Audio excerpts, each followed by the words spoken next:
As previously reported, the Presbyterian Church in Canada decided at its 2021 General Assembly to allow churches opposing the decisions on revising the definition of marriage, ordaining LGBTQ individuals, and the non-sinfulness of same-sex relationships to exercise liberty of conscience. However, since we did not specify what form this liberty of conscience takes, we are providing additional information. To state the conclusion first, it did not grant unlimited freedom in all areas. Rather, it permitted two distinct views to coexist within the denomination specifically regarding the definition of marriage and ordination. We outline the specific scope and meaning below.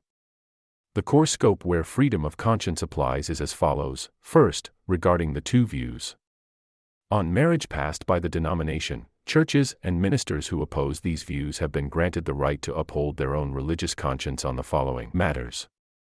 Concerning the definition of marriage, it is the freedom to believe marriage is solely the union of one man and one woman, thereby allowing the refusal to officiate same-sex marriages. Regarding the ordination of homosexuals, the freedom is granted to personally not approve the ordination of someone married to a same-sex partner or to abstain from participating in sessions or presbyteries making such decisions. Regarding church use, the right was granted to refuse renting church buildings when requested for same-sex wedding ceremonies. Churches and ministers remaining in the denomination believe freedom of conscience was granted regarding all matters the denomination amended, but this freedom is not absolute. The liberty of conscience defined by the denomination does not mean one can disregard all its decisions or order. The following restrictions apply. First, even if one personally opposes same-sex marriage, one must recognize the status and rights of other churches within the denomination that have decided to recognize same-sex marriage, as well as ordained homosexual ministers.